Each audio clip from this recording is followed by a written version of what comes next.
diplomado en ecografía general, ultrasonografía y ecocardiografía crítica.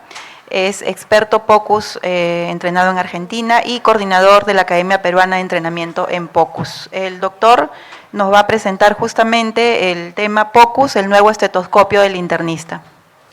Adelante.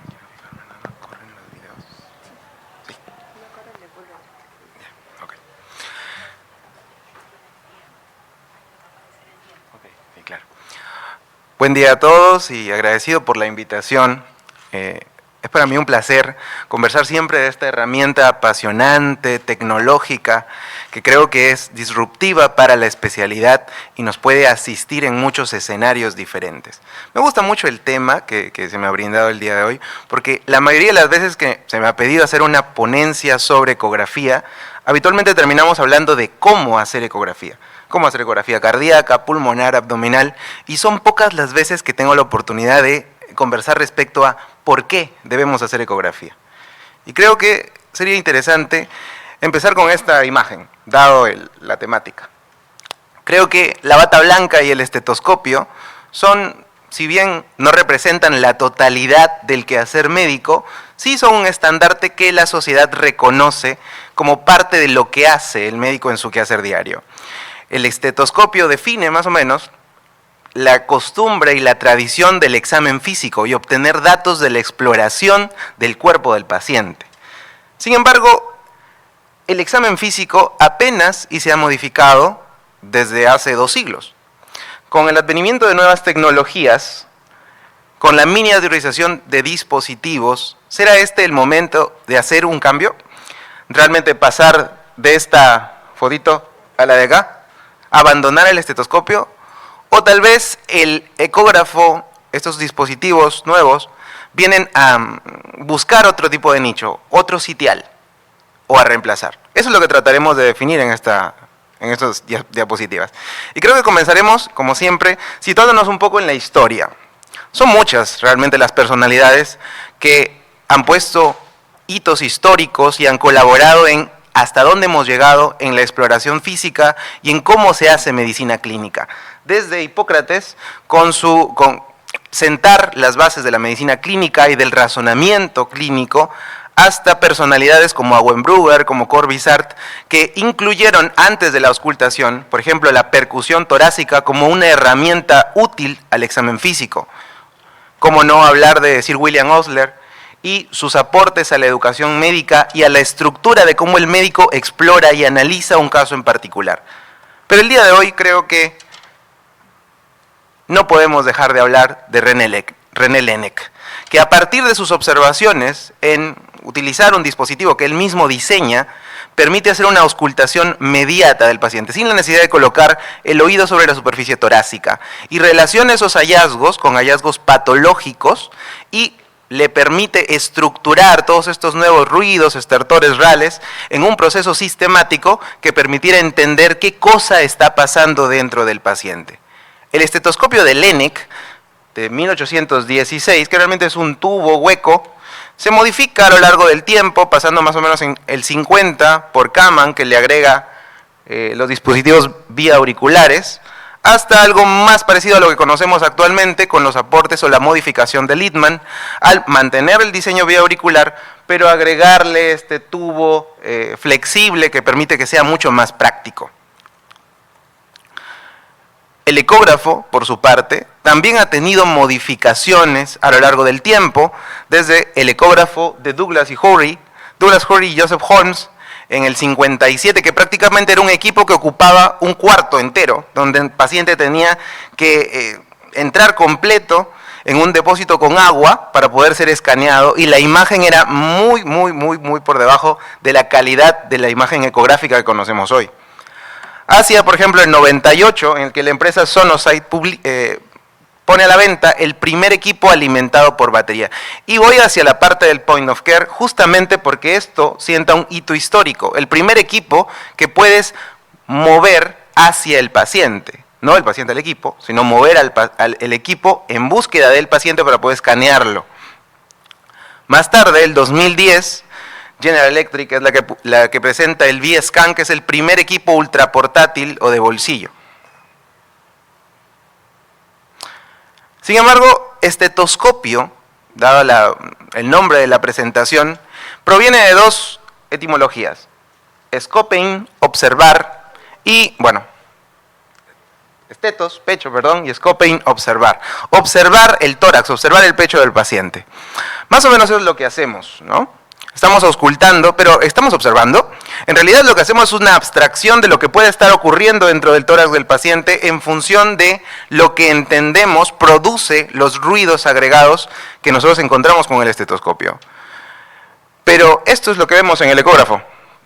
Realmente, ¿a cuál de los dos podríamos llamarle estetoscopio en el momento actual? ¿Con el cual podemos ver dentro del paciente? Y creo que esta es la caracterización gráfica de lo que viene a aportar la ecografía para nosotros como clínicos. Es ya no a tener que hacer esa abstracción, sino a tener en realidad la imagen en tiempo real para analizar la función y la estructura del órgano o el sistema que estamos contemplando en ese momento. Entrando ya en materia, entonces, ¿qué es el Point of Care Ultrasound? Lo que uno intentaría hacer en primer lugar es hacer una traducción literal del inglés al español y entender que es ultrasonido en el punto de atención, lo que podría llevar a pensar que simplemente es llevar la máquina y al operador a la cabecera del paciente y realizar una ecografía, pero en realidad no lo es tanto así. El POCUS es un concepto, una filosofía, una estrategia, una modalidad de aplicación de la ecografía, que tiene ciertas características diferenciales. Para comenzar, que es realizada por médicos que no son especialistas en diagnóstico por imágenes.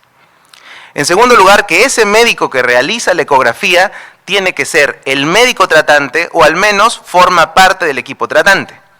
Y en tercer lugar, que no es un protocolo tan detallado como el de la ecografía regular, sino más bien está orientado por una pregunta clínica, habitualmente de respuesta dicotómica. ¿Tiene un derrame pericárdico hemodinámicamente relevante o no lo tiene? ¿Tiene una disfunción sistólica del ventrículo izquierdo significativa o no la tiene? Respuestas que podemos dar la mayoría del tiempo con una inspección visual, con una curva de aprendizaje más o menos favorable, rápida. Eso es lo que lo hace diferente. Esta herramienta se ha ido extendiendo a diferentes especialidades, porque puede ser aplicada en escenario prehospitalario, en la consulta, en la hospitalización, en medicina crítica y prácticamente para cualquier persona o profesional que atiende a pacientes. Por eso es que las definiciones se han ido volviendo algo grises en algunos escenarios y así que han aparecido una serie de términos diferentes, pero siempre guardando la distancia respecto a la ecografía regular, la ecografía de gabinete o la ecografía que es realizada por el profesional en diagnóstico por imágenes. Ellos están entrenados por varios años en hacer una ecografía con cierto grado de detalle, siguiendo una sistemática, un proceso que tiene ya un consenso, la mayoría de veces consensos incluso internacionales y definiciones y guías clínicas para tal fin. Nosotros no hacemos eso, no somos radiólogos. Lo que hacemos es, en función del examen físico y del escenario, plantear una pregunta y tratar de resolverla con una imagen simple del ecógrafo. Es así que el POCUS se diferencia de la ecografía regular, pero dentro del POCUS empiezan a aparecer también otros términos que, de acuerdo al escenario clínico, podrían ser útiles. Por ejemplo, examen físico asistido por ecografía, que no es más que unir la ecografía en el proceso de exploración física tradicional: inspección, palpación, percusión, auscultación, insonación.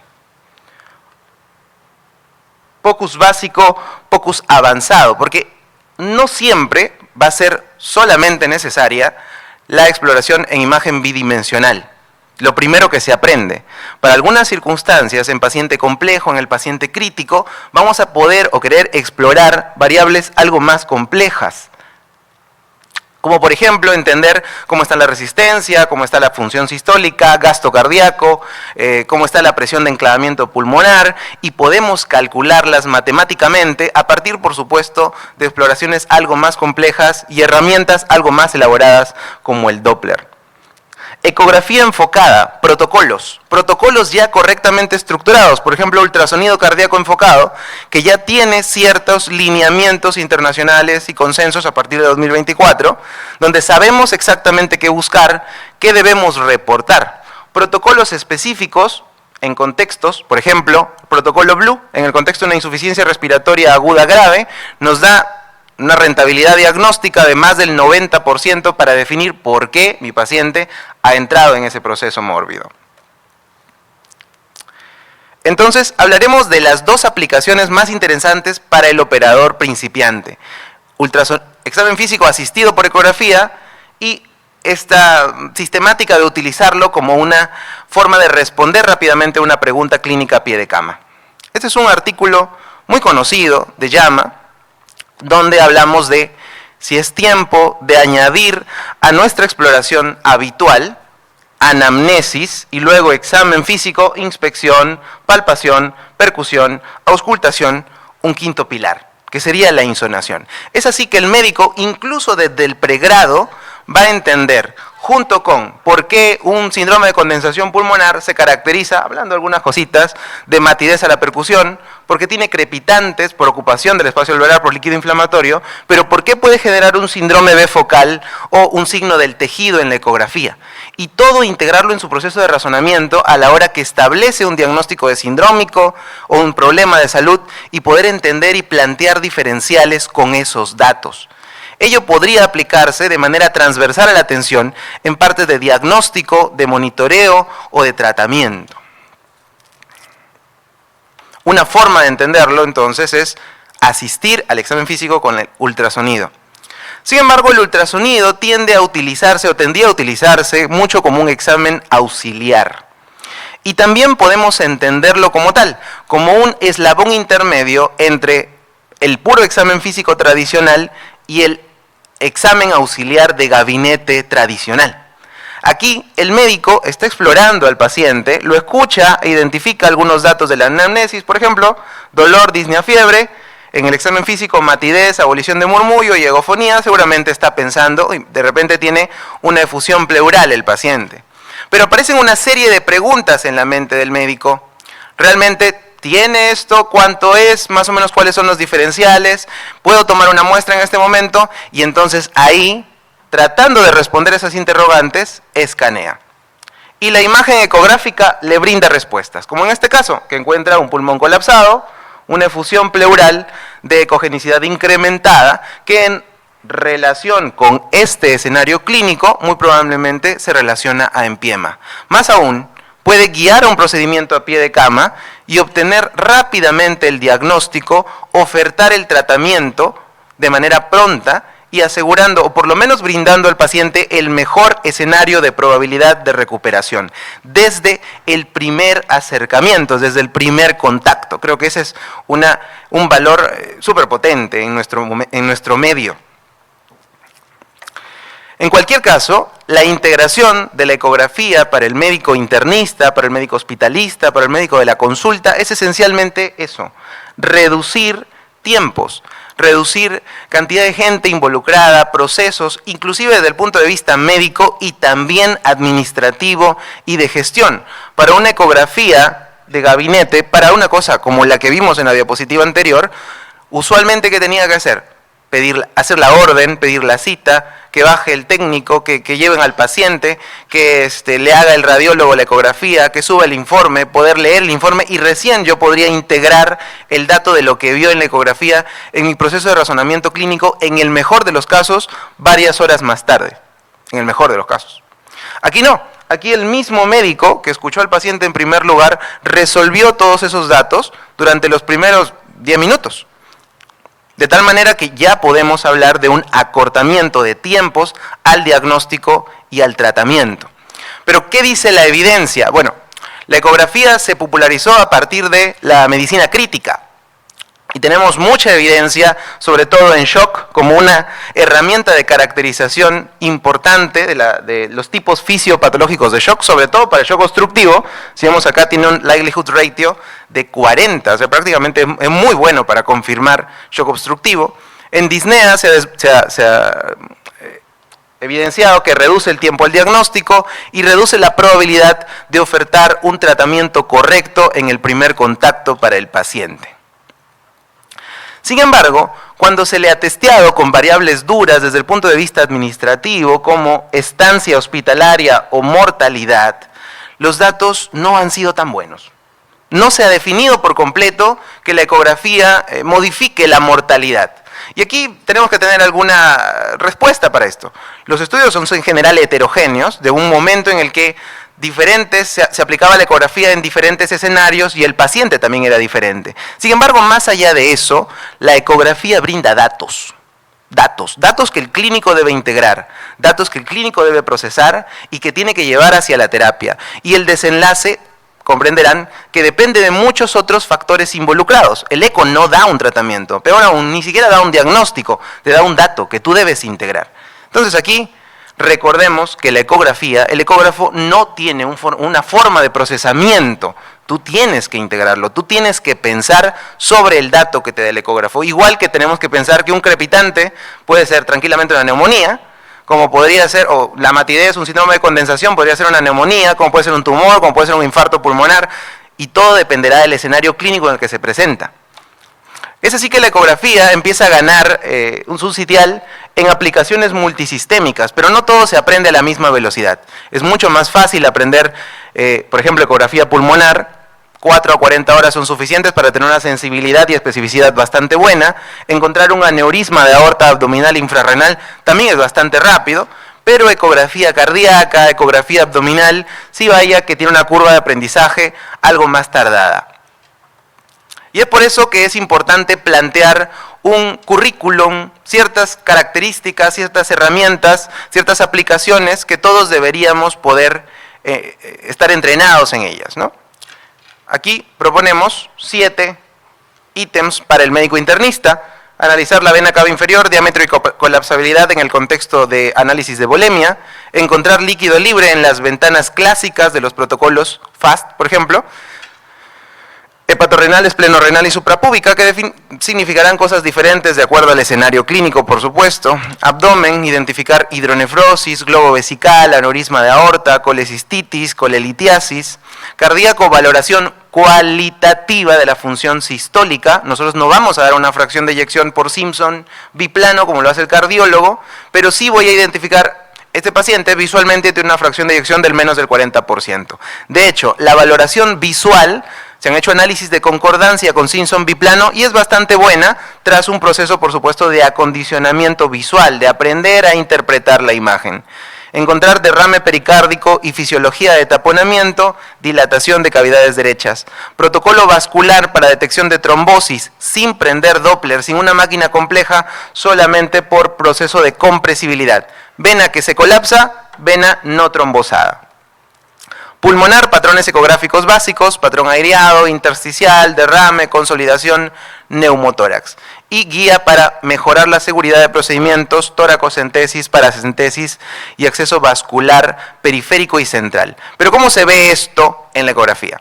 Mira aquí, vena cava de un paciente con baja presión de aurícula derecha, pequeña y se colapsa muy bien con la inspiración. Vena cava de un paciente con presión de aurícula derecha incrementada, ingurgitada, prácticamente sin variación con el esfuerzo inspiratorio. ¿Qué me dice esto? Que la presión aurícula derecha de este paciente está alta. ¿Por qué? El escenario clínico lo dirá. El resto de la ecografía, imágenes, apoyo lo dirá. Esto puede ser tranquilamente una embolia pulmonar, como podría ser fisiología constrictiva, como podría ser un paciente con falla izquierda descompensada que ha producido también falla de las cavidades derechas. Eso dependerá del escenario. Líquido libre, ventanas clásicas, hepatorrenal, líquido periesplénico y ventana suprapúbica, que también significará cosas diferentes de acuerdo al contexto. Escenario de trauma, hemoperitoneo, un paciente con pérdida de peso, por ejemplo, y una malignidad conocida, de repente carcinomatosis. Abdominal, detección de hidronefrosis, aneurisma de aorta, globo vesical, colelitiasis o colecistitis son aplicaciones básicas con una curva de aprendizaje bastante favorable.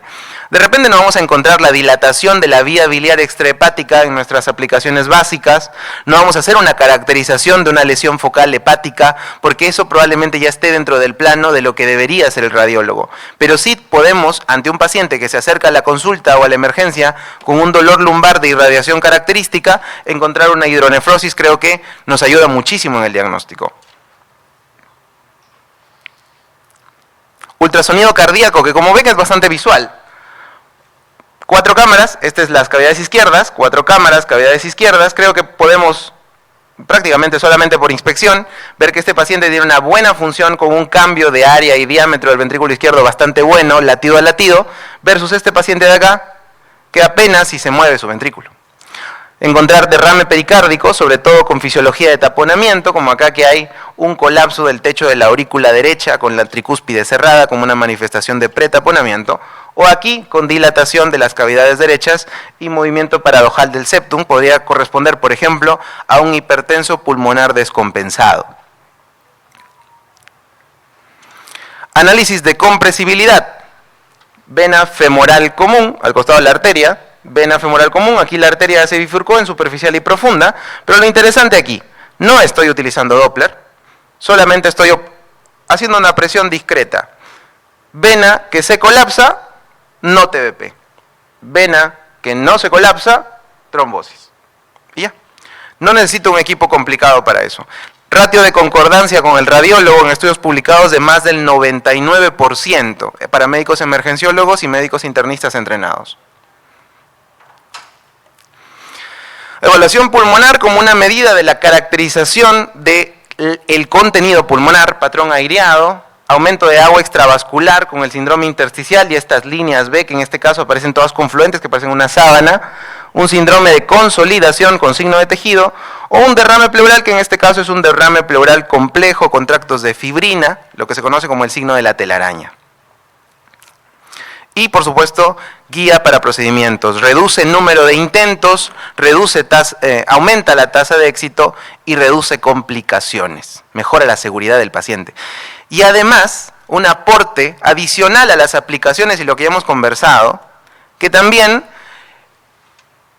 nos brinda más tiempo para estar con el paciente. Mientras que lo estoy escaneando, tengo la oportunidad de seguir conversando con el paciente. Tengo una herramienta visual para mostrarle las características de su enfermedad y qué es lo que lo aflige, con lo que el paciente percibe mayor empatía por parte del proveedor, tiene mayor confianza en el médico que lo está atendiendo y que le está haciendo la ecografía, mejora la relación médico-paciente, esto dentro del ámbito POCUS, pero dentro de las otras aplicaciones del proceso de relación con el paciente, mejora la satisfacción general con las habilidades de todo el equipo médico tratante. Mira, ni siquiera con el que le hizo el eco, sino con todos los demás también. Mejora la percepción de conocimiento respecto al equipo tratante y mejora la calidad de la interacción. Y aquí una preguntita para ya ir terminando. ¿Cuántas veces una nueva tecnología nos acerca más a los pacientes? La mayoría de las veces, cada cosa nueva que sale es para que el paciente se la haga cada vez más lejos de uno. Y a veces, por supuesto, no dentro de nuestra querida especialidad, pero tenemos la amarga sorpresa de que se terminan analizando exámenes de laboratorio o estudios de imagen y no al paciente, o no al paciente en primer lugar, lo que no es correcto. Mensajes finales. Notemos el cambio en las primeras diapositivas, que aparecía con su estetoscopio o con el ultrasonido. En realidad creo que vamos a llevar los dos en el futuro. El POCUS no reemplaza, no viene a modificar nada de nuestro examen tradicional, viene a potenciarlo. El POCUS brinda datos, no nos va a cambiar pronósticos por sí mismo. El clínico es el que los debe integrar. Robándome un poco la frase del doctor Gregorio Marañón, el mayor invento de la medicina siempre será la silla, independientemente de lo que salga. La silla para poder estar junto al paciente y escucharlo antes de hacerle cualquier otra cosa, porque es súper importante entender el escenario clínico. Si no, independientemente de la habilidad, la estrategia que se aplique, no vamos a llegar a un buen puerto. POCUS básico es necesario, pero no hay límite para aprender. Me quedan creo 3 minutitos. Los dejo con esta reflexión. Y aquí si lo paso a leer, disculpen la cantidad de texto de esta diapositiva, pero me pareció súper importante. No tengo duda alguna, a partir de mi propia experiencia de su valor, que será reconocido como uno de los más grandes descubrimientos en medicina por todos cuantos, por temperamento y circunstancias, estén capacitados para ponerlo a justa prueba. Que alguna vez llegue a ser de uso general, a pesar de su valor, lo dudo mucho, porque su aplicación beneficiosa requiere mucho tiempo, y es bastante engorroso, tanto para el paciente como para el médico, y porque toda su apariencia y carácter es extranjero y opuesto a nuestros hábitos y asociaciones. ¿Hablamos del eco? Pues no. Esto es el prefacio a la traducción del inglés realizada por John Forbes sobre, o hablando de, el estetoscopio de René Laennec. Fecha 1821. Creo que todos sabemos qué pasó con el estetoscopio después. Vamos a encontrar resistencia, seguramente, pero es importante que entendamos cuál es el ámbito de aplicación y que sepamos defender la técnica y que sepamos que estamos haciendo algo diferente a lo que hacen los especialistas en imagen. Muchas gracias a todos por su amable atención. Bien, tenemos tiempo para una pregunta del público. Sí, hay. Adelante. Doctor, ¿hay algún equipo específico para usar por el médico internista específicamente? ¿No? Porque a los médicos internistas en realidad nos han quitado casi todos los procedimientos. Ya no podemos hacer, en mi época de residentado, los internistas hacían biopsias hepáticas, renales. Ahora, por ley de malpraxis, ya no podemos hacer prácticamente nada. Bueno, dependerá del ámbito en el que nos manejamos, porque la medicina interna es polivalente, ¿no? Podemos encontrar internistas también en áreas críticas, en hospitalización, en consulta externa. Personalmente yo creo que nos sería útil un ecógrafo ultraportátil para la mayoría de las aplicaciones básicas, para llegar al diagnóstico. Eventualmente, vaya que creo que todavía donde estamos, algunos procedimientos a pie de cama podemos hacer. Toracocentesis, paracentesis, a veces incluso accesos vasculares, ¿no? Por supuesto dependerá de la normativa también institucional de esa circunstancia, ¿no? Pero para el diagnóstico, utilizar un ecógrafo ultraportátil nos sacaría de muchas interrogantes. Por supuesto, sí, ya atendemos pacientes en contextos críticos y ya necesitamos analizar variables fisiopatológicas más complejas, sí, al menos un ecógrafo portátil de esos tipo laptop, que tienen ya modalidades específicas, transductor sectorial, modalidades Doppler, serían de ayuda fundamental. Doctor, y justamente, ¿cuál es el uso que hay actualmente en nuestro medio, por ejemplo, en el hospital donde usted trabaja? ¿Qué disponibilidad? ¿Cada médico lleva su equipo o ya hay una cultura, digamos, que se va implantando? Bueno, en el hospital donde trabajamos tenemos la suerte, a partir también de un trabajo ya de varios años, de poder contar en el Departamento de Medicina Interna con equipos del departamento, equipos portátiles, incluso con modalidades Doppler.